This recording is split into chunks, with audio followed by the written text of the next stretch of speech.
Bienvenue à toutes et à tous dans Étoile Montante, une émission produite par CT Events Productions et Radio Jeune Reims. Vous en avez maintenant l'habitude, on se retrouve une fois par mois pour cette émission Étoile Montante. Je vous le rappelle, c'est une émission qui met en avant des artistes inspirants et qui vous raconte leur parcours et leur histoire.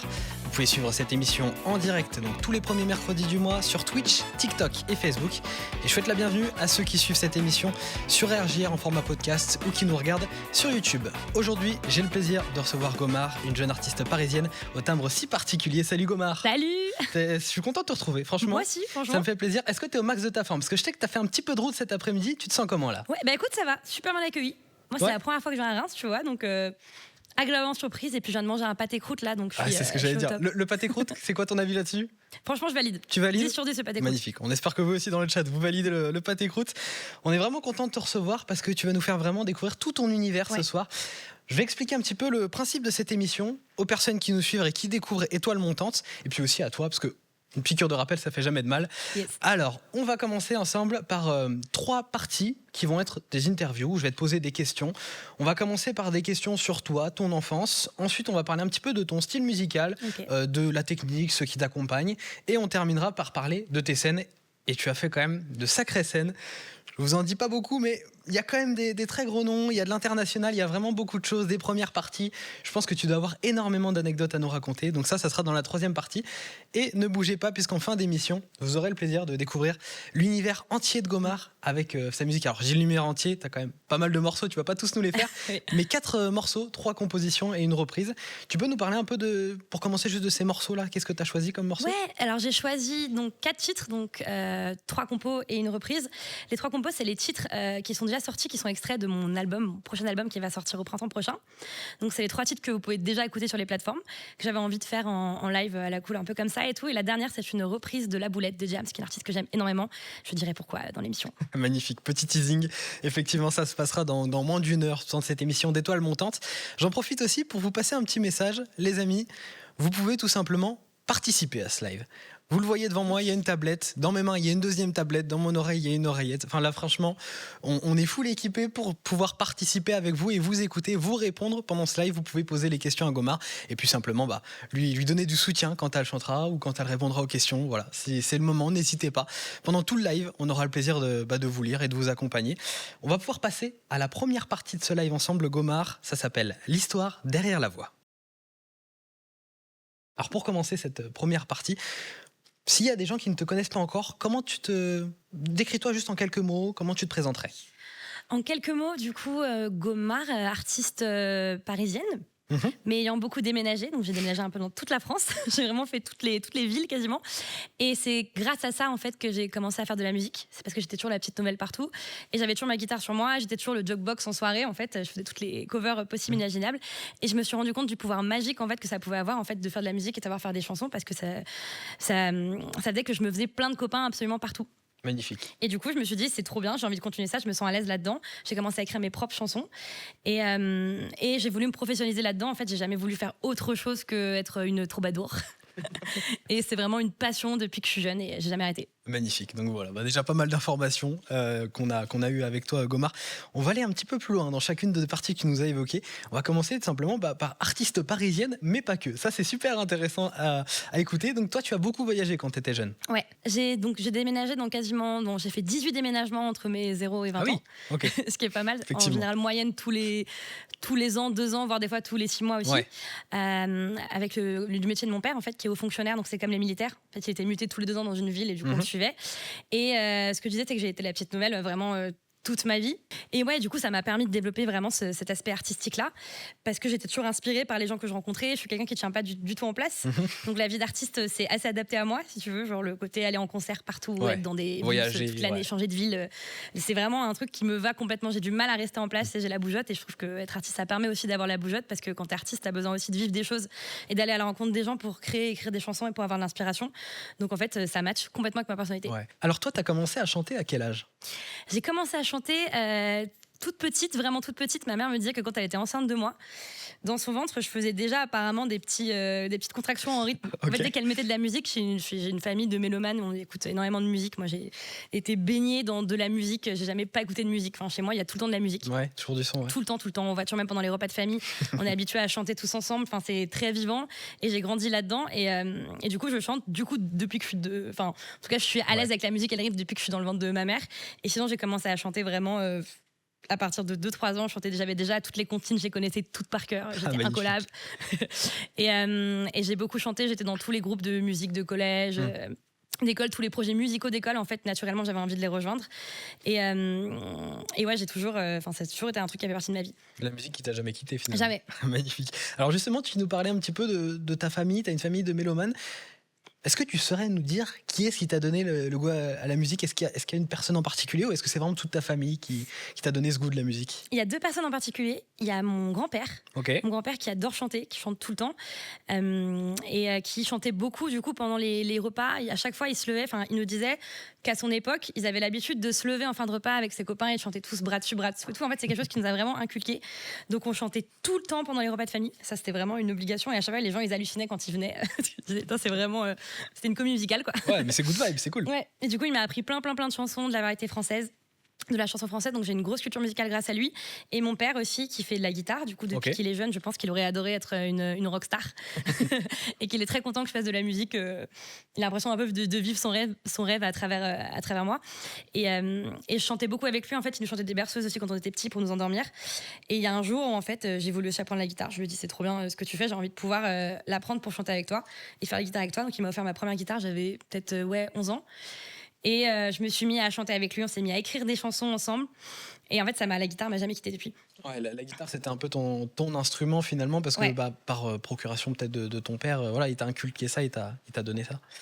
C'était une évidence pour toi la guitare, ou est-ce que tu as testé d'autres instruments ? Parce que quand on est jeune, forcément, on teste des choses. Ouais, t'as fait que de la guitare ? Non, j'ai testé le piano, mais j'étais une piètre pianiste, alors que j'adore le piano.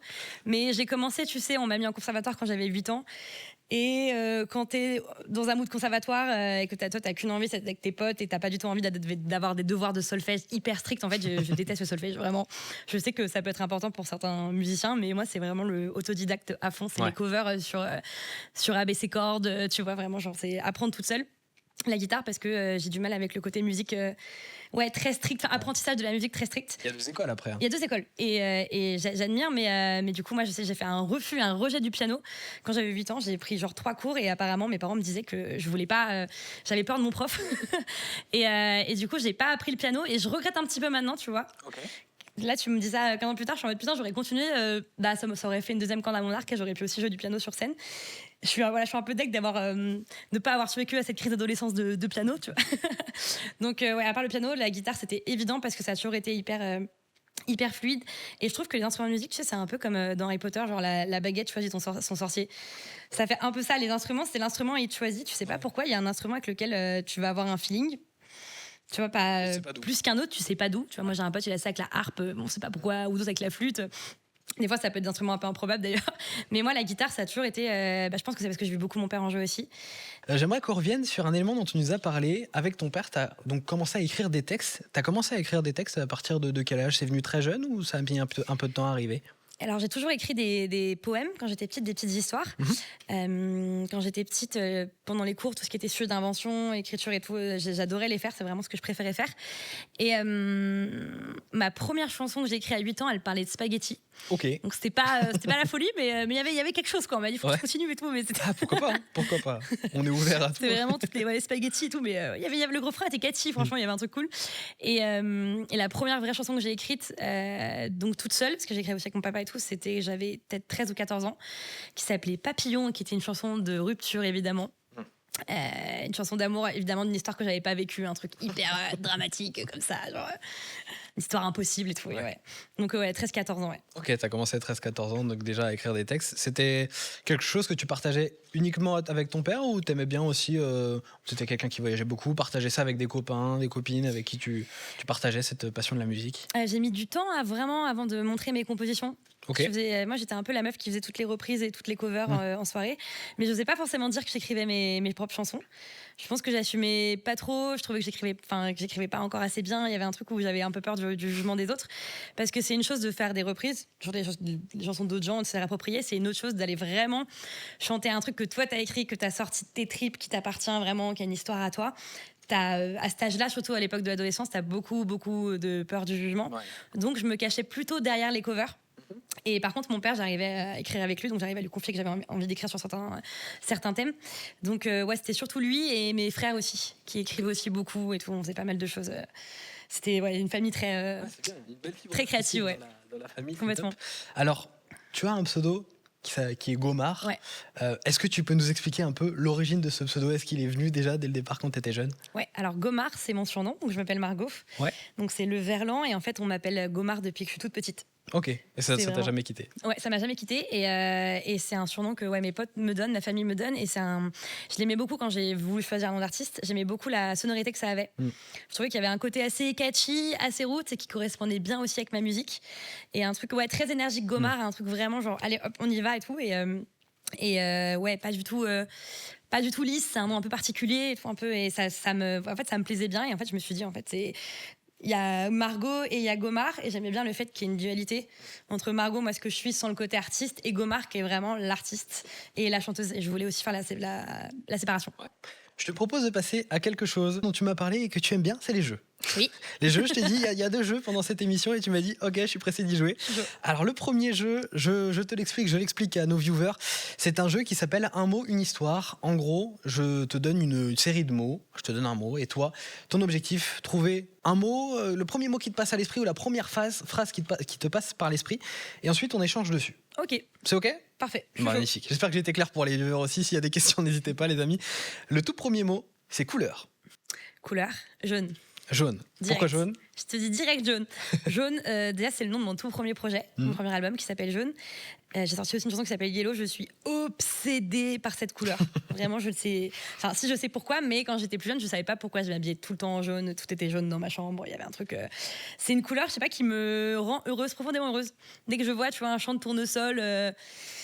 Une girafe, un truc, toutes les choses jaunes de la vie, vraiment ça me fait kiffer, et c'est la couleur de la joie, c'est la couleur du soleil, c'est une couleur qui m'inspire et qui me fait du bien, et du coup dès que j'arrive dans un endroit où il y a du jaune, je suis la plus heureuse. La good vibe. La good vibe, c'est la définition de la good vibe. Magnifique. Une autre définition, un autre mot qui va peut-être te définir, l'énergie. L'énergie. L'énergie, alors attends, je peux dire un mot. Là, j'ai envie de te dire la scène. En fait, quand je pense à l'énergie, c'est le premier truc. La scène, ok. La scène, l'énergie, pourquoi? La scène, parce que c'est l'endroit où j'ai le droit d'être une pile électrique. Ouais. Et on me dit rien, tu sais, moi je suis un peu hyperactif dans la vraie vie. Et ça a été compliqué à l'école, pas à cause de ça, parce que comme je disais, j'ai du mal à tenir en place. Et ce qui est trop bien, c'est que la scène, c'est un endroit de liberté absolue où tu peux être absolument qui tu veux, et il faut avoir de l'énergie, parce que du coup tu dois donner beaucoup d'énergie aux gens, et du coup cette énergie, on me demande pas de la justifier, je dois l'être, et ça c'est incroyable, parce que du coup c'est l'endroit où je me sens le mieux et le moins jugée et le plus moi-même sur toute la planète. Je te rassure, tu peux être une pile électrique ici aussi, il n'y a pas de souci avec ça. Le mot liberté. Liberté, je dirais écriture, tu vois. Okay. C'est le premier truc qui m'inspire. Parce que je trouve qu'on peut se libérer, en tout cas je le vois moi à travers des chansons, à travers mon vécu personnel, à travers l'écriture de chansons. Moi, j'ai vraiment écrit des chansons qui m'ont libérée de poids, mais vraiment qui ont été super thérapeutiques, et qui m'ont fait aussi changer moi ce que j'étais, j'étais des choses que j'arrivais pas à dire aux autres, que j'ai pu dire en chanson, et je me suis sentie beaucoup plus libre via le biais de la chanson. Donc l'écriture, c'est complètement la liberté. Puis c'est un monde que tu t'inventes, et c'est un imaginaire que tu t'avances, où il y a pas de limite et pas de cadre, et c'est beau et c'est rare. Si je te dis le mot rêve, tu penses à quoi? Tu rêves de quoi? Là, je te dirais l'Olympia directement. Olympia, ok, ça marche. Je pense à l'Olympia, qui est une salle mythique où j'ai eu la chance de faire une première partie il y a quelques années du groupe Deluxe, que j'adore, à qui je fais des bisous. Et rien que le fait de voir pour la première partie mes petites lettres rouges du coup sur la devanture. J'ai trouvé ça absolument magnifique et c'est vraiment un rêve que j'ai de jouer dans cette salle cette fois vraiment avec les grosses lettres. Si je te dis le mot émotion? Émotion, je dirais... je pense à une chanson de mon album là quand je te dis ça tout de suite qui me... je dirais témoignage quand je dis émotion. Pour revenir à ce que je disais tout à l'heure, là dans le projet que je prépare, il y a des chansons qui sont plutôt intimes, là où moi d'habitude je préfère et je me sens plus à l'aise pour écrire des chansons vraiment joyeuses. Et il y a des artistes qui se nourrissent un peu des peines qu'ils ont, des grosses ruptures pour écrire des choses. Le mythe un peu de l'artiste torturé qui va écrire sous la pluie comme ça. Tu vois. Moi, ça a toujours été le contraire. Pour le coup, je me nourris vraiment des gens, de l'atmosphère créative, énergique qu'il y a pour écrire. Mais là, je suis en train d'apprendre justement à écrire des chansons plus dans l'émotion et ce que c'est aussi de vraiment se livrer et de pas avoir peur de la montrer aussi, tu vois. Donc émotion, je pourrais dire peur aussi parce qu'on a un truc où je trouve dans cette société, je trouve dans cette époque, on peut avoir peur et on peut avoir peur de la vulnérabilité aussi. Et j'ai écrit une chanson qui s'appelle Réel et qui parle de ça justement. Ce côté ne pas avoir peur de montrer ses émotions, ne pas avoir peur de pleurer, c'est hyper important. Et surtout, ça fait de toi quelqu'un de vrai, quelqu'un de sincère et c'est ce qui va tisser des vraies relations plutôt que l'inverse. Et ça, je commence seulement à le comprendre. J'ai mis beaucoup de temps à comprendre ça. De ne pas avoir peur de... La musique pour toi c'était un peu comme un bouclier et tu montrais pas forcément tes émotions. Mais alors que je me rends compte que justement quand on écrit vraiment sur des émotions pures, on peut transpercer encore plus les gens et plus les toucher parce qu'on va pas vraiment parler de ce qu'il y a en soi, mais c'est vraiment le travail d'écriture de chansons, c'est vraiment aller fouiller dans ses entrailles, des trucs vraiment même pas ouf et tout, et arriver à les ressortir de manière artistique et je suis en plein apprentissage de ça et c'est génial. Même si c'est forcément un peu lourd. Impactant, mais c'est beau. C'est sûr. Merci bien pour ce petit jeu, j'espère que tu l'as apprécié. Super, ça nous fait sortir un peu de l'aspect interview, mais on en apprend quand même plus sur toi. C'est vrai. C'est ça qu'on apprécie. Merci. Alors on va passer directement à la deuxième partie de cette interview, le focus. Et donc on continue ensemble cette petite interview donc avec cette deuxième partie où là on va un peu plus parler de toi, tes créations musicales. Donc toi Gomar, pour ceux qui nous rejoignent sur RJR ou sur les réseaux si vous nous écoutez. On va parler un peu de tes inspirations musicales, de comment tu as créé tes sons et puis on va aussi parler peut-être de ce qui arrive dans le futur. Yes. Je n'en dis pas plus. Alors déjà on va commencer par une question simple. Tes inspirations, quelles sont-elles? Alors elles sont multiples. Parce que moi, il faut savoir que j'écoute beaucoup de musiques différentes, très éclectique, mais ça va du rock, de la pop, du jazz, des chansons paillardes aussi. Ah oui. Ouais. Ah, j'aime bien. Attention, il y a vraiment des super bangers en chansons paillardes, faut pas. Un petit reco comme ça? Ouais, reco. Je peux avoir un petit fait pour Patrick Sébastien, tu vois. Il y a 2-3 titres où je suis là, c'est hyper efficace. Donc vraiment, j'écoute vraiment de tout pour me nourrir pour le coup. Mes inspi premières, j'ai écouté beaucoup quand même. Je viens quand même beaucoup du rap à la base. J'écoute énormément de rap et je me rends compte que je l'ai un peu. Enfin, je me suis nourrie de rap et que j'ai un flow. Je pense que comme je suis aussi bavarde dans la vie que je parle vite, ça peut se ressentir quand j'écris. Je peux écrire des couplets des fois à la manière un flow un peu rappé, même si c'est pas vraiment là où je veux aller, c'est souvent ce qui ressort. J'ai souvent envie dans l'écriture d'en dire beaucoup, un peu comme les rappeurs. Et un artiste que j'adore qui a aussi pris cette inspiration là, même s'il fait pas ça, c'est Ben Mazué. Je suis ultra fan depuis le début parce que je trouve que justement il a ce flow un peu rappé, un peu urbain et tout, très groove, mais avec des textes et des thèmes hyper universels et hyper où il parle vraiment de la vie quotidienne de ses proches, de ses histoires et tout. Et moi c'est un mec que j'adore vraiment, je suis trop fan de ce mec, groupie, c'est 100%. Et j'aime beaucoup aussi les chanteuses, pareil dans ce flow un peu néo-soul et tout. J'étais une grosse fan de Céla Sou à une époque. Tout ce qui est Lauryn Hill, Erykah Badu, vraiment les artistes américaines qui ont ce flow là un peu groove et tout, c'est des meufs qui m'ont beaucoup inspirée parce que je trouve qu'elles ont pareil sur scène, elles ont une énergie de dingue et j'adore. Jane aussi à une époque ça a été une grosse inspi, ça l'est toujours. Je me rappelle quand elle a sorti son premier album avec Makeba dessus. Et comme j'ai pris une claque monumentale parce que pareil, Nana qui a aussi beaucoup voyagé, elle pour le coup c'est plus de la world music parce qu'elle a vécu en Afrique, elle a vécu un peu dans plein de pays comme ça et tu sens qu'elle a réussi à s'accaparer ce qu'elle avait vécu dans ces pays-là, dans sa musique et c'est trop beau parce que c'est la world music mais elle a réussi à en faire un truc super mainstream et très populaire et très accessible et j'ai trouvé ça trop fort. T'as des inspirations qui viennent de partout. Et ça se ressent dans ta musique. Pour ceux qui n'ont pas encore écouté les sons de Gomar, on vous y invite évidemment à la fin de ce live. Restez avec nous quand même. Mais vous allez voir, il y a vraiment plein d'inspirations. Il y a du rap, il y a du jazz, il y a de la pop. Est-ce que, vas-y, décris-nous un petit peu ta musique. C'est un mix, c'est une volonté un peu de mixer tous ces genres-là? Alors, si je devais vraiment le définir, parce que tu sais, on est souvent en France, on demande souvent quand même de définir et de catégoriser ta musique. C'est pas évident, c'est pour ça que je te pose la question. Du coup, ce que je fais plutôt axé, enfin, s'il faut définir en une phrase, ça reste quand même de la pop chanson française. On pourrait même dire variété française dans le prochain album, même si la chanson pop française variété, ça veut plus rien dire aujourd'hui parce qu'il y a plein d'influences. Donc ouais, c'est de la variété française, mais la variété française moderne avec plein d'inspi, quoi. La variété française festive. Ouais, on le sent. Moi, j'ai un son que j'aime beaucoup, c'est le son Buée, et j'aime beaucoup aussi parce qu'il y a cette présence de cuivre, beaucoup qu'on ressent. C'est quelque chose que t'aimes, toi, dans la musique. Oui. Ouais, j'adore les cuivres. Vraiment, si je pouvais en mettre partout, j'en mettrais partout. Et là, dans mon album, d'ailleurs, mon équipe en studio m'a calmé pour pas que j'en mette dans tous les titres. Parce que je voulais des solos toutes les 2 minutes, des trucs. Parce que j'étais là, c'est trop bien, hein, c'est trop stylé. Mais on m'a dit, il faut quand même doser. Mais c'est un instrument qui m'a toujours... qui m'a suivi toute ma vie. Parce que pareil, ma maman joue du saxophone aussi. Ok. Et elle en jouait beaucoup aussi quand j'étais dans son ventre, et un truc elle a dû arrêter, mais j'ai aussi été bercée avec son jeu de saxophone pendant toute mon enfance, et du coup je pense que c'est le premier instrument que j'ai entendu de toute ma vie. Du coup j'ai un rapport particulier avec celui-là, et j'aime trop parce que j'adore tous les groupes qui ont justement des gros bands, tu sais, saxo, trompette, tuba, les bandas, les fanfares. Dès qu'il y en a une, c'est toujours un truc moi qui me fait kiffer et qui m'anime. J'adore un groupe qui s'appelle Meute aussi. Okay. C'est un groupe qui mélange la fanfare et l'électro. Ah, wow, et ça défonce parce que c'est super organique, c'est très festif. J'ai vu plusieurs fois en festival, ils retournent des fosses entières et c'est trop cool. Il y a un truc très épique, je trouve, avec les cuivres, où ça peut être et très émouvant. D'un coup, ça peut devenir très émouvant. J'ai plusieurs solos sur mon album qui sont des petits solos très feutrés de trompette, très beaux et tout, ou alors très festifs, où d'un coup c'est... ou épique. Enfin, en fait, c'est un instrument que tu peux retrouver dans plusieurs émotions, et moi qui m'intéresse beaucoup, et qui a une chaleur que je retrouve pas dans d'autres instruments. Ok. Donc, finalement, le cuivre aussi. Oui, complètement. Superbe. Attends, tu nous parlais là de studio, tu voulais mettre des cuivres partout. Ouais. T'es accompagné d'une équipe dans ta création musicale. Ouais. Tu peux nous parler un peu de ces personnes qui t'accompagnent et quel rôle elles jouent? Bien sûr, une super équipe d'ailleurs à qui je fais des gros bisous, parce que je sais qu'il y en a qui regardent le live. On leur passe le bonjour, évidemment. Bien sûr.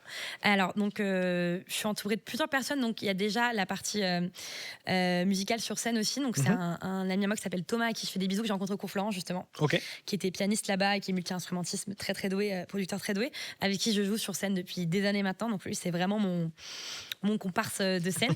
Et après, pour la partie studio, j'ai du coup un mec que j'embrasse fort qui s'appelle Eddie Pradel, qui s'occupe aussi de Oshi.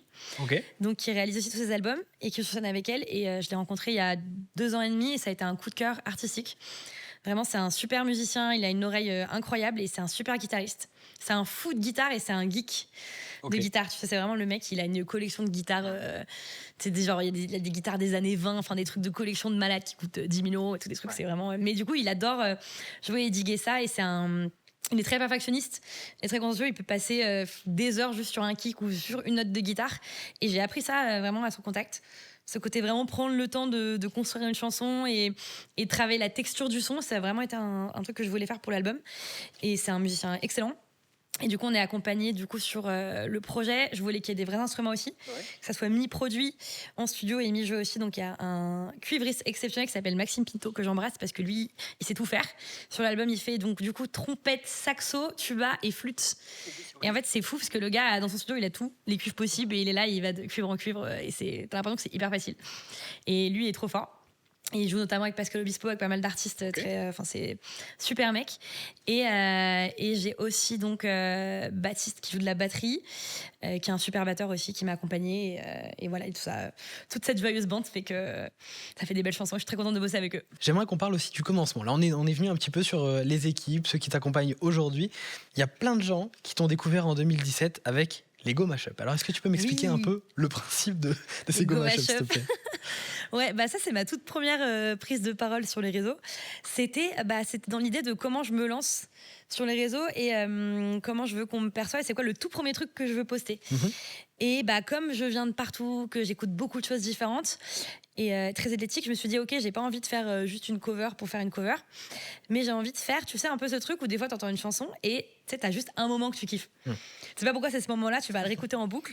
Je me suis dit, je vais prendre toutes mes inspi et je vais prendre dans leurs chansons que j'écoute beaucoup, les moments moi qui me font vraiment kiffer, et je vais essayer de voir si ensemble ça peut faire un truc, tu vois. Ok. Et au final, c'est ce qui s'est passé. Je me suis éclatée à le faire. On en a fait 3 d'ailleurs, ouais, je crois que c'est ça. Et le premier a super bien pris. J'étais hyper contente et parce qu'il me ressemble, parce que justement, c'est tous ces petits moments-là que moi je me suis réapproprié et que je chante en boucle. Et en plus, c'est un exercice trop cool le mashup parce que du coup, c'est technique, tu vas t'amuser à aller voir en fait ce qui peut matcher, dans quel ordre tu vas mettre les chansons. Tu vas te rendre compte qu'il y a des chansons sur une même grille d'accords, ils marchent super bien et t'as des crossovers de fou. Après, du coup, tu peux plus réécouter les chansons de la même manière parce que t'as tout le temps la chanson d'après. Ouais. Mais ouais, c'était l'idée de montrer ce mélange-là, de montrer mes influences en 3 minutes sur des petits bouts de chansons que je kiffe et qui me ressemblent. C'est hyper intéressant. C'est un peu le travail que peut faire un DJ sur certains sons, à récupérer la partie qu'il apprécie le plus ou la partie qu'il a le plus suivie et finalement à l'interpréter à sa façon. Alors évidemment, toi tu le chantes, mais voilà, c'est un peu une façon différente de le faire. Derrière, du coup, t'as une façon différente d'écouter les morceaux. Tu me disais que tu pouvais plus les réécouter normalement. Bah ouais, parce que moi je les avais tellement fait, parce que les Go Mashup, en plus je les ai beaucoup joués sur scène après, et c'était hyper rigolo parce que je faisais une sorte de blind test en plus avec les gens, je reconnaissais toutes les chansons. Après je fais un interro général, ceux qui ont reconnu les titres, et du coup je le connaissais tellement qu'en fait je me rappelle, c'est les Fugees, le premier je commençais avec les Fugees et sur Killing Me Softly. Et je pouvais plus l'écouter de la même manière parce qu'à chaque fois que je l'écoutais, je partais sur je crois que c'était L'Homme Pâle, après je sais plus, tu vois, mais je partais direct, tu vois, sur le truc d'après. Donc c'est tellement c'était ancré, quoi. Ouais, bah oui, pour toi c'était le son, c'était finalement ce mix, ce mashup de sons. Ouais, ça a été un peu comme un tremplin pour toi en 2017. Ouais, bah c'est ce qui m'a ramené c'est le premier truc qui m'a ramené vraiment des followers et des gens sur ma page. C'est celui-là, parce que ça avait été repartagé sur Minute Buzz à l'époque. Ok. À l'époque, ouais, je crois que ça n'existe plus. Mais du coup, c'était le premier. Il y avait beaucoup d'interactions et j'avais plein de gens qui m'avaient rejoint. Et il y en a encore qui me suivent encore des Go Mashup 2007. Donc l'histoire, elle est belle. Et je les joue encore de temps en temps en live parce que vraiment, je trouve ça trop drôle. Et même je songe à peut-être en refaire pour la suite avec l'album. Ah, un petit teasing. Pour ceux qui ont apprécié ça en 2017 ou qui l'ont découvert, les Go Mashup, c'est quand même sympa à écouter. C'est très sympa à découvrir parce qu'en plus, on découvre des sons. On ne connaît pas forcément tous les sons que tu interprètes. En fait, c'était ça l'idée aussi. C'était de pas de prendre forcément les chansons les plus connues des artistes en question. Et de reprendre vraiment moi les trucs que j'écoutais, que je trouvais un peu sous-côté, où j'étais là, mais attends, et de reprendre ces bouts-là. Donc ouais, très contente d'avoir réussi ça. Alors, vous pourrez découvrir aussi quelque chose d'autre. C'est ton album. Ouais. Jaune. On l'a compris. Jaune, c'est quand même quelque chose qui a une place importante. On parlait de Yellow il y a quelques instants. Est-ce que tu peux nous expliquer un peu la construction de cet album ? Ouais, alors Jaune, c'est vraiment le projet pour moi de sortie d'adolescence. Je l'ai écrit entre mes 19 et 22 ans, c'est ça. Et c'est toute l'émancipation, le début de passage à l'âge adulte en tout cas, tu vois. Et c'est surtout les toutes premières chansons vraiment que j'ai composées toute seule. Et il y a aussi d'ailleurs pas mal de titres que j'ai écrits au cours flanc. Okay. Pour le coup, les cours d'écriture m'ont grave servi. Il y a 2-3 chansons qui ont été inspirées de cours d'écriture. Notamment une chanson qui s'appelle Sourire, où en fait on avait chacun un livre en cours qui nous représentait. Et moi c'était le livre qui rend heureux. Ça parlait du rapport entre les gens dans les transports en commun. Et c'est une chanson que j'ai adoré écrire, qui est une de mes préférées encore aujourd'hui, parce qu'elle parle du fait je débarquais en plus à Paris à cette époque-là, je connaissais pas trop Paris et tout, et je comprenais pas pourquoi tout le monde faisait la gueule à Paris, dans le métro, dans les transports, pourquoi tout le monde était aigri et tout. Maintenant, j'avais capté un peu mieux. Je comprends mieux là. Mais à l'époque, vraiment, je comprenais pas, et j'ai voulu écrire cette chanson de moi, je préfère sourire au mec qui fait la gueule, en fait, genre pourquoi toujours être obligé d'être dans ce bad mood permanent. Et pareil, j'avais besoin un peu de me libérer de ces angoisses-là. Je débarquais fraîchement à Paris, j'étais dans une école de musique, c'était la nouvelle vie un peu étudiante, un peu de grande, quoi. Tu vois, première appart toute seule, sans les parents et tout. Donc ça parle vraiment, vraiment de toutes ces choses-là qui ont bercé mes années étudiantes. Il y a une chanson qui s'appelle RDV aussi, qui parle d'un rencard. D'un date et de ce qui se passe, tout ce qui se passe en fait c'est une soirée, tout ce qui va se passer pendant le date, j'invite le mec chez moi jusqu'à est-ce qu'il va partir, ah non il a manqué le métro, il va rester machin et tout, et c'est toutes mes histoires de jeunes adultes. Alors je te propose de passer au deuxième jeu. On va encore en apprendre un petit peu plus sur toi. Ce jeu, ça s'appelle du tac au tac. Okay. Alors je te pose une question et tu essaies d'y répondre du tac au tac. Ok, vas-y. Le nom est plutôt bien trouvé, ça va. Très, très bon nom. T'es prête? Let's go. Allez, on est parti. Plutôt vinyle ou streaming? Vinyle. Quel est le réseau que tu utilises le plus? TikTok. Team sucré ou team salé? Salé. Donne-moi 3 mots qui te décrivent. Et énergique, maladroite et super hyperactive. Ton rituel avant de monter sur scène? Je vomis. C'est quoi ton plaisir coupable? En ce moment, c'est les bretzels. Ok. Tu es plutôt team concert ou team festival? Team festival. C'est quoi le premier concert que tu es allé voir, si tu t'en souviens? Ouais, Justin Timberlake. C'est quoi le mot que tu utilises le plus souvent? Le mot c'est let's go. Let's go. Si tu devais ne garder qu'un seul de tes sons, ce serait lequel? C'est super dur. Non. Avec qui rêverais-tu de faire un feat? Ben Mazué. C'est quoi ta série préférée? On termine avec du facile. Totally Spies. Ah, très bien. Ah, j'aime beaucoup. J'adore. Ils ont remis l'intégrale sur Netflix. C'est Ah ouais? Ouais. Ah, à redécouvrir. Ah, j'avoue que c'est un peu ma Madeleine de Proust aussi, Ouais. moi. Magnifique. Bon, bah, let's go. On continue alors Vas-y. sur la partie numéro 3. Flashback. Donc, pour cette partie, je te le disais tout à l'heure, on va revenir sur tes premières scènes et puis on va parler aussi de toutes les scènes que tu as pu faire. Et justement, parle-nous de ta toute première scène, ou en tout cas la première scène dont tu te souviens. La toute première scène dont je me souviens, j'avais 11 ans, c'était mon tout premier groupe de rock. C'est une sorte de rock psychédélique chez les groupes de lycée. Ouais. Le groupe s'appelait Jean-Michel Band. Ok. C'était là-dedans. C'était en Normandie et c'était je me rappelle, c'était un concert organisé par l'école et on jouait dans la cour de l'école. Ok. D'ailleurs, j'avais une robe jaune à l'époque. Tu vois, Oh, déjà, wow, direct, le jaune ne t'a jamais quitté. ouais. Et c'était assez dingue parce que c'est la première fois que je me produisais vraiment devant un public. Et il y avait tout le collège en plus. Et à cette époque-là, c'est toujours un peu compliqué parce que t'as le regard des autres et tout. T'as un peu, moi, j'étais la petite nouvelle en plus. Ça faisait peut-être 6 mois que j'étais là. Donc je me rappelle que j'avais trop peur. J'avais hyper peur. En plus, les mecs avec qui j'étais avaient composé des chansons. On n'était pas sûrs. J'étais aussi à la guitare électrique alors que j'en faisais pas. Enfin, il y a rien qui allait. Et il y a encore une vidéo parce que justement, j'y pense parce que j'ai une amie qui m'a envoyé une vidéo qui serait de ce moment-là, qu'il a retrouvé sur Facebook. Et je me rappelle qu'en fait, c'était trop cool parce qu'on avait une sorte de standing ovation à la fin. Et j'étais trop contente parce que je m'étais dit, il s'est passé un truc vraiment en moi et je me sentis super bien. Et c'est la première fois que je me sens aussi bien alors que je suis au collège, qui n'est pas un endroit forcément évident. Et là, ça marche. Là, il n'y a pas de problème. Je pourrais continuer à faire ça et je m'étais dit, ok, je veux continuer à faire ça. J'aimerais qu'on revienne quand même sur quelque chose d'exceptionnel que tu as fait. Tu as fait la première partie de Coldplay au Stade de France en juillet 2022. Ouais. C'est quand même pas rien. Alors, comment t'en es arrivé là? Qui t'a contacté pour faire ce Stade de France? Comment ça s'est passé? Ouais, c'est une histoire de malade, franchement. Eh ben, voilà, on est là pour l'écouter, C'est une cette histoire. Tu sais, c'est vraiment le genre d'histoire que toi, en tant qu'artiste, tu penses pas vivre dans ta vie, en fait, parce qu'on a tous des scènes qu'on rêve de faire. C'est ce que je disais, l'Olympia, tout ça, mais le Stade de France, quand tu commences une carrière, tu le mets même pas parce que tu te dis, mais c'est tellement grand que c'est inaccessible, c'est que des immenses stars qui le font. Et en fait, il se trouve que Coldplay a le même tourneur producteur de spectacle que moi, qui s'appelle Live Nation, que j'embrasse d'ailleurs. Et c'est leur tourneur français depuis 10 ans. Ok. Et en fait, ils venaient en France pour faire 4 Stades de France d'affilée.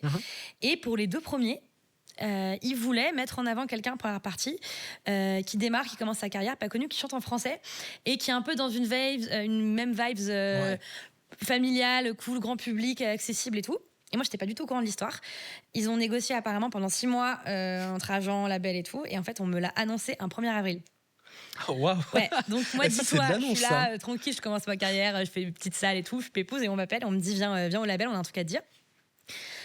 On me dit assieds-toi, je m'assois et on me dit ok, tu fais quoi le 21 et 22 juillet prochain? Et on me dit tu vas ouvrir pour Coldplay au Stade de France. Donc moi je me dis 1er avril, je suis là MDR les gars, trop drôle, vraiment franchement super parce que j'étais persuadée que pour moi c'était impossible. Et là on me dit non mais c'est pas une blague, redemande-nous le 2 avril, tu ne crois pas et tout. Et en fait là mon chef de projet me montre le mail de l'agent de Coldplay qui dit yes to Gomard, tu vois, on a écouté, on valide et tout quoi. Et moi, je trouve ça fou. Enfin, là, vraiment, encore maintenant, 3 ans après, j'ai du mal à réaliser que je l'ai fait. Tu vois, c'est tellement irréel pour moi de faire ça. Et là, du coup, s'en est suivi 3 à 4 mois de préparation intense. Parce qu'en fait, on ne prépare pas un stade de France comme on prépare une autre salle de concert. C'est vraiment complètement autre chose. C'est un exercice qui est très différent. Parce que les stades ne sont pas forcément adaptés pour les concerts. Donc, tout ce que tu vas dire, va falloir t'exprimer super clairement. Enfin, moi, j'ai été coachée par vraiment des speakers de stade, genre en mode hey, ça va pas et tout. Il faut que tes phrases, tout soit super clair. Et surtout, c'est très timé. Je savais que j'avais 30 minutes. Je pouvais pas, dans ces cas-là, tu peux pas dépasser d'une seconde. C'est des shows vraiment à l'américaine. C'est un truc. Et je me suis dit, j'ai 30 minutes, j'y vais, personne me connaît, il y aura 90 000 personnes. Il faut que je retourne le stade et que je chauffe avant Coldplay. Donc, exercice de dingue. Mais je suis arrivée vraiment au Stade de France très préparée. Extrêmement préparée. Je préférais être surpréparée pour le coup là, parce que j'avais vraiment pas envie de me planter. Et du coup, je pense que j'étais tellement préparée qu'au final, je savais que je pouvais me permettre des libertés pendant le show. Tellement j'étais prête parce que je voulais absolument pas le manquer. Et puis, tu as une pression aussi parce que tu as pas mal de gens qui viennent te voir et t'as aussi des gens qui se disent pourquoi c'est elle et pas d'autres gens parce que c'était assez convoité, tu vois, cette première partie. Et j'avais aussi la pression du regard des pros du milieu qui venaient voir le show et qui disaient ok, on va voir ce qu'elle vaut aussi sur scène. Donc toutes ces pressions là fait que c'était assez chargé en émotions ce week-end là en plus de se voir de suite. Mais c'était une expérience franchement génialissime. C'était incroyable. En fait, déjà, tu as l'impression de faire partie d'une grosse machine parce que le show de Coldplay, c'est un show énorme. Et de voir ça de l'intérieur, c'est absolument magique. Et c'est rigolo parce que tu as plein de trucs. Je me rappelle, au stade, tu as une sorte de couloir que tu peux pas dépasser quand tu es en première partie. Et moi, je pouvais pas dépasser. J'avais une bande verte que je pouvais pas dépasser. Si je la dépassais, vraiment, il y avait un mec dans mes ears qui me disait recule. En gros, c'est que Chris Martin qui pouvait y aller. Je me suis un peu chauffée, je l'ai dépassé, mais c'est vraiment très. Il y a des mecs qui te parlent dans l'oreillette en anglais toutes les 2 secondes et tout. C'est vraiment à l'américaine de fou, quoi. Et ça passe super vite. Le ressenti sur scène, c'était 30 minutes. Pour moi, ça a duré 2 minutes. Et j'ai pas du tout réalisé le monde qu'il y avait. Parce qu'en fait, il y a tellement de monde que tu captes pas. T'as juste l'impression de voir plein de Sims, tu vois. Et c'est vraiment en revoyant les vidéos, j'ai fait « Ah, waouh, ok ». Mais t'es obligé de te mettre en sur performance parce qu'en fait, sinon, tu réalises. Et je pense qu'il faut pas réaliser dans ces cas-là. Ouais, il faut vraiment pas réaliser. Ouais. Donc effectivement, une grande scène à vivre, quelque chose de grand à vivre. Tout ça, ça s'est poursuivi par d'autres gros concerts, d'autres dates, parce que j'imagine que quand tu fais un Stade de France, quand même, il y a la redescente et derrière, l'objectif, c'est quand même d'aller choper d'autres dates et de faire d'autres scènes. C'est des choses que tu as fait dans les années qui ont suivi, dans les mois qui ont suivi? Alors, j'ai jamais fait aussi gros que le Stade de France pour l'instant. J'imagine. Si tu veux, pour l'anecdote, la semaine d'après, j'ai fait un festival qui s'appelle La Bamboche à Angers, vraiment, tu vois, devant 200 personnes, l'inverse total, tu vois. Ouais. Et moi, en fait, si tu veux, c'est tout le temps, mais j'ai fait des très gros trucs et des très petits trucs, et j'aime bien aussi jongler entre ces deux capacités. Et je trouve que c'est bien et c'est hyper formateur. Et ce que j'ai fait le plus pour l'instant, c'est les premières parties. Ouais. Du coup, il y a eu Coldplay, mais j'ai beaucoup tourné avec le groupe Deluxe dont je parlais tout à l'heure, que j'adore, qui vient d'Aix-en-Provence, que j'aime trop. J'ai fait 20 dates avec eux pour les Espacs, c'était génial. Et quand c'est comme ça, alors parce que tu nous dis 20 dates avec eux, donc tu les accompagnes pendant cette tournée-là, c'est ça? En fait, t'es leur support, donc t'es vraiment la première partie sur quasiment toutes les dates. Ok. Et eux, je les suis depuis très très longtemps et la rencontre, elle est très belle. Enfin, c'est un des premiers groupes que j'ai vu en festival. J'ai eu un coup de cœur et je sais pas pourquoi, je savais qu'il y avait un truc qui allait se faire un jour. Et 10 ans plus tard, ils m'ont appelé pour faire une première partie. Ça s'est enchaîné. Au final, c'est un peu mes frères et sœurs dans ce milieu-là. Et je les adore et sur scène, ils sont exceptionnels. J'ai fait aussi Jessie J au Trianon. Ok. Ça, c'était une sacrée expérience aussi.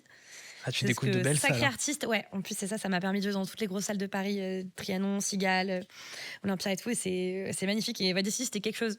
C'était vraiment une sacrée expérience. Il m'était arrivé une petite anecdote Jessie, je me rappelle, c'était la canicule à l'époque. Okay. C'était un été full caniculaire. J'étais avec un guitariste et son ampli a lâché pendant le show. Okay. Et il m'a regardé, il m'a dit là, il faut que tu improvises un truc, ça va mettre 5 minutes à remarcher. On n'a plus de guitare, on n'a plus rien, t'as juste le micro.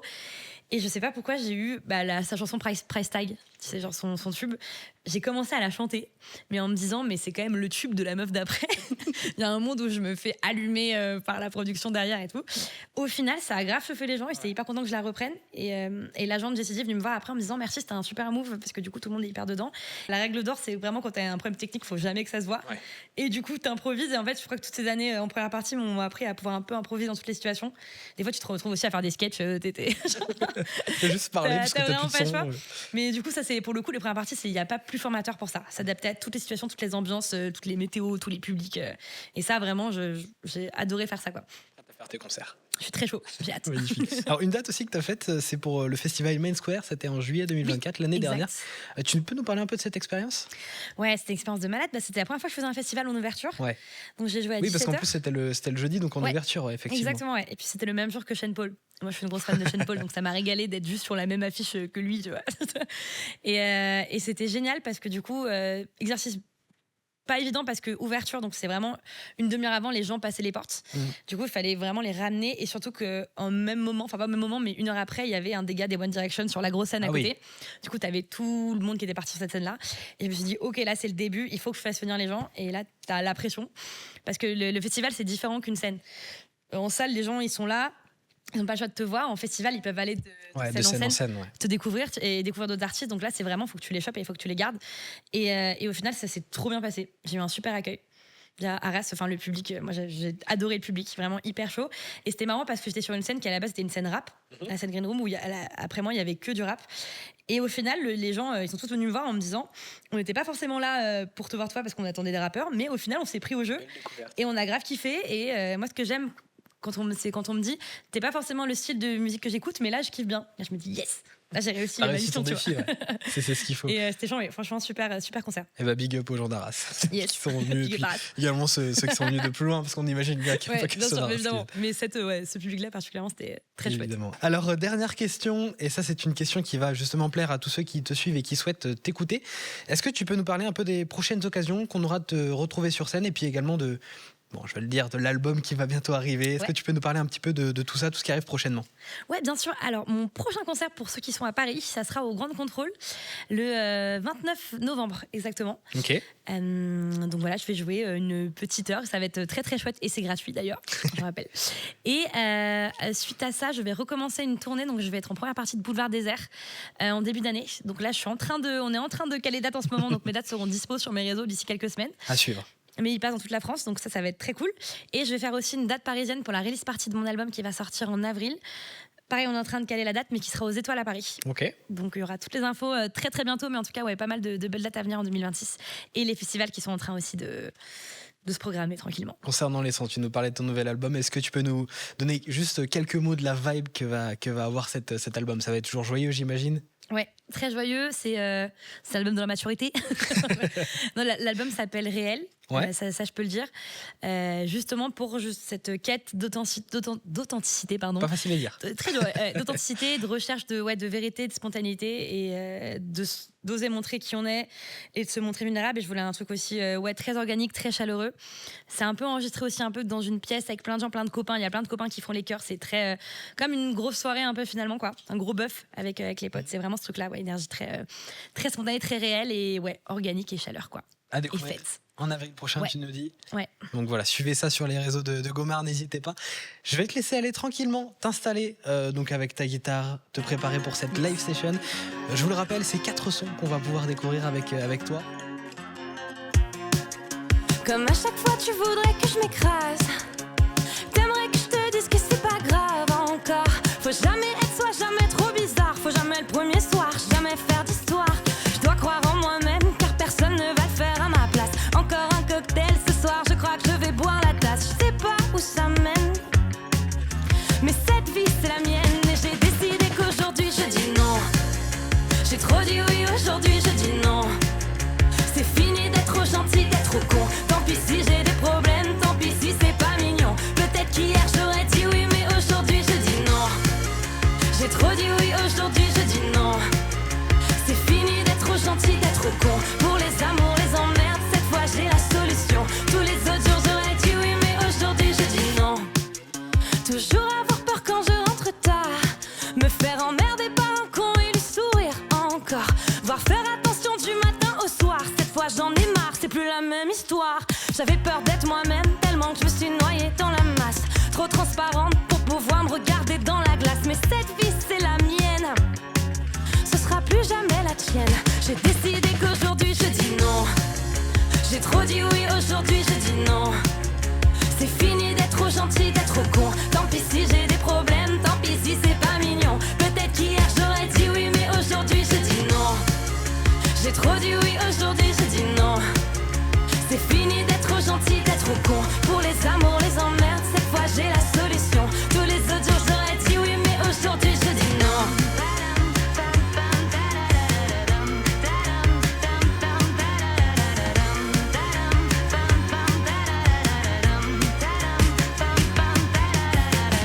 Moi je prends tous les moments où tu me prends pour qui je suis. Quand tu m'écoutes sans que je parle, quand tu entends mes envies. On vivra des choses ensemble si tu sais ce qui me fait dire oui. Et tout le reste sans attendre. J'ai décidé qu'aujourd'hui je dis non.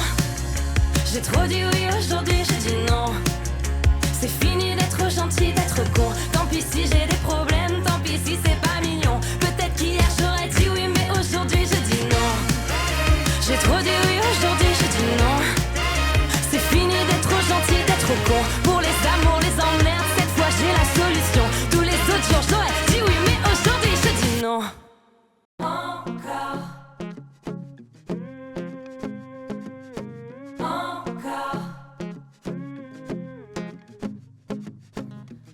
On n'est pas compatibles, on le sait. Mais dans tes pas, moi je veux danser. Inventé pour une nuit que l'on s'aime. Assumer qu'on s'attire, se consume. C'est facile toi et moi sans le dire. sans s'écrire des histoires, sans mentir. C'est sauvage, on se cherche tour à tour et on s'évite les ravages de l'amour. Et ça nous va. Ta peau, ma peau, ton cœur qui bat. On se lit seulement quand on est ivre. Et ça nous va. Comme on est beau, comme on se va. On s'attache puis on se laisse vivre. Encore, je suis devant ta porte, ouvre-moi, éteins la lumière. Faut qu'on sache encore si bien faire tomber nos défenses et nos vêtements par terre. Mais encore on se dira, c'était la dernière fois. Tout ça pour quand encore ensemble on plonge encore. Trop souvent on veut se façonner, pour le mieux, pour le pire transformer. On s'accorde une idylle comme on est, sans se faire la promesse de changer. Papillon dans le ventre à chaque pas. Et sur ton dos je fais courir mes doigts. On dérive en massage, on divague. Et ta toux qui palpite quand on se voit. Et ça nous va. Ta peau, ma peau, ton cœur qui va. On se lit seulement quand on est ivre. Et ça nous va. Comme on est beau, comme on se va. On s'attache puis on se laisse vivre. Encore, je suis devant ta porte, ouvre-moi, éteins la lumière. Faut qu'on sache encore si bien faire tomber nos défenses et nos vêtements par terre. Mais encore on se dira, c'était la dernière fois. Tout ça pour quand encore ensemble on plonge encore.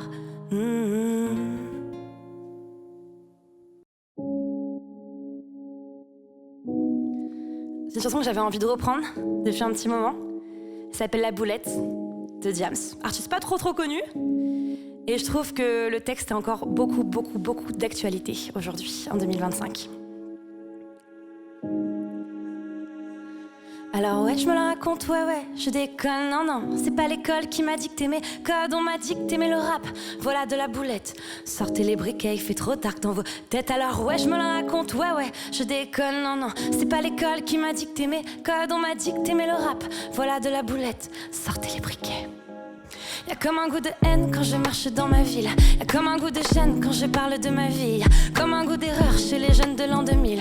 Y'a comme un goût d'aigreur quand je vois le taux de suicide. Me demande pas ce qui les pousse à casser des vitrines. Je suis pas la mairie, je suis qu'une artiste en devenir en moi. Je suis qu'une boulette, me demande pas si j'ai le bac. J'ai que le rap et je le mate car je l'embrasse. Je l'embatte car je l'embrasse. Y'a comme un goût d'attentat, comme un goût de Bertrand Cantat. Comme un goût d'anthrax pendant l'entracte. Y'a comme un goût de foulette chez les mômes. Comme un goût de boulette sur les ondes. Alors ouais, on déconne, bah ouais, on étonne, non, c'est pas l'école qui nous a dicté nos codes, non. Génération, non. Alors ouais, on déconne, bah ouais, on étonne, non, c'est pas l'école qui nous a dicté nos codes, non. Génération, non. Y'a comme un goût de viol quand tu marches dans ma ville. Y'a comme un goût d'alcool dans les locaux de police. Y'a comme un goût de peur chez les meufs de l'an 2000. Y'a comme un goût de bœuf dans l'oxygène qu'on respire. Me demande pas ce qui les pousse à te casser les couilles. Je suis pas les secours, je suis qu'une petite qui se débrouille. Moi, je suis qu'une boulette, me demande pas si j'aime la vie. Moi j'aime la rime, mais j'emmerde Marine. Juste parce que ça fait zizi. Y'a comme un goût d'Al Capone, comme un goût de hardcore, comme un goût de bad boy dans les écoles. Y'a comme un goût de foulette chez les mômes. Comme un goût de boulette sur les ondes. Alors ouais, on déconne, bah ouais, on étonne, non, c'est pas l'école qui nous a dicté nos codes, non. Génération, non. Alors ouais, on déconne, bah ouais, on étonne, non, c'est pas l'école qui nous a dicté nos codes, non. Génération, non. Y'a comme un goût d'église dans l'inceste et dans l'enfance. Y'a comme un goût d'Afrique dans les caisses de la France. Y'a comme un goût de Démé Démago dans la bouche de Sarko. Comme un goût de Michto près des Mercos. Y'a comme un goût de Froum dans les chambres des jeunes. Y'a comme un goût de Boum dans le cœur de mes sœurs. Y'a comme un goût de j'suis saoulée de tout ce qui se déroule. Y'a comme un goût de foulette de boulettes qui saute dans la foule. Alors ouais, on déconne, bah ouais, on étonne, non, c'est pas l'école qui nous a dicté nos codes, non. Génération, non. Déconne, bah ouais, on étonne, non, c'est pas l'école qui nous a dicté nos codes, non. Génération, non. Alors ouais, on déconne, bah ouais, on étonne, non, c'est pas l'école qui nous a dicté nos codes, non. Génération, non. Alors ouais, on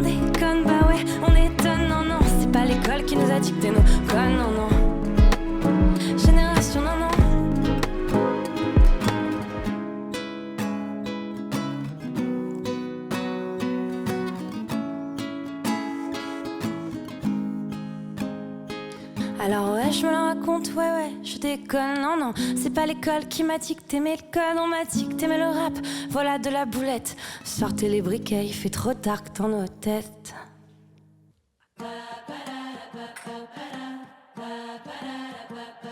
Je suis pas prête, encore le réveil qui sonne dans la tête. Le café trop chaud, je me brûle en cachette. En retard, je suis sortie sans chaussettes, sans rien. Je crois qu'on m'appelle, mais mon phone est dead. Tous les jours des spams, j'ai pas vu ton mail. Je vois tous ces gens qui courent et moi je suis sereine. Ah, je suis légère, tout sourire, je suis bien, je suis bien. Si on se plaint de tout au fond, qu'est-ce qu'on veut? Quand je regarde autour, je me contente de peu. Je suis super normale, héroïne pas vraiment spéciale. Super normale, je suis super normale, carrément banale. Et quand y'a rien, c'est déjà pas mal. Et je savoure le temps, je fais jamais aucun plan. Un peu comme d'hab, tout est super normal. J'attends rien, un peu comme tout le monde rêveuse à temps plein. Je veux attraper les secondes à deux mains. L'équilibre, le bonheur, c'est facile, tu viens. Y'a quoi de mieux à faire, qu'est-ce qui te retient? Courir sans raison, fuir les problèmes. Et si tu penses à moi, dis-le moi quand même. Qu'on se comprenne, au fond c'est comme toi. Je suis super normale, héroïne pas vraiment spéciale. Super normale, je suis super normale, carrément banale. Et quand y'a rien, c'est déjà pas mal. Et je savoure le temps, je fais jamais aucun plan. Un peu comme d'hab, tout est super normal. Si on se plaint de tout, au fond, qu'est-ce qu'on veut? Quand je regarde autour, je me contente de peu. On pense qu'aller ailleurs, c'est trouver mieux. Mais déjà faire le tour de toi peut te rendre heureux. Tout ça c'est super normal. C'est la vie, c'est déjà spécial. Super normal, c'est super normal, carrément banal. Et quand y'a rien, c'est déjà pas mal. Et je savoure le temps, je fais jamais aucun plan. Un peu comme d'hab, tout est super normal. Super normal, tout est super normal. Super normal, c'est la vie, c'est déjà spécial. Et je savoure le temps, je fais jamais aucun plan. Un peu comme d'hab, tout est super normal. Merci beaucoup. Bravo à toi, Gomar. Superbe Merci. prestation. On a ressenti la good vibe, c'est ça qui est vraiment Ah, ça appréciable. fait plaisir. On C'était le but. on sent le soleil un petit peu dans ces sons. Merci beaucoup. J'ai beaucoup aimé aussi la reprise de Diams. On n'a pas l'habitude d'entendre ce son de cette façon-là, donc merci beaucoup en tout cas. Merci à toi. Voilà, on le rappelle, rendez-vous donc sur les réseaux sociaux de Gomar, sur les plateformes de streaming et sur YouTube pour découvrir tes clips, c'est ce que je disais, ou en Ouais. couleur ces clips. Ouais, complètement. Et puis on a d'autres qui arrivent là, qui vont être encore plus en couleur que Le petit ceux qui sont teasing, déjà dispo. bien Exact. agréable effectivement, le petit teasing. Je voudrais remercier toutes les équipes techniques qui ont été présentes aujourd'hui.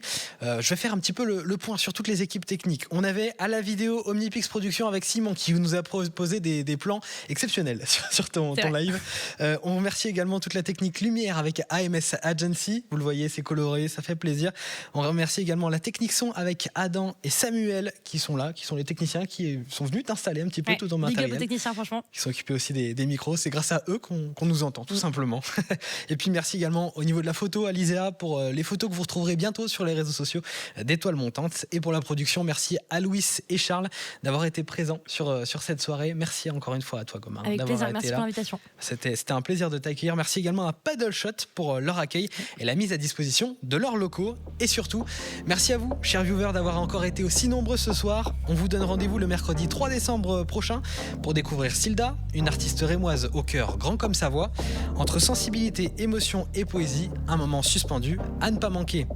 Gomar, merci encore. Merci. Belle soirée à vous et à très vite dans Étoiles Montantes.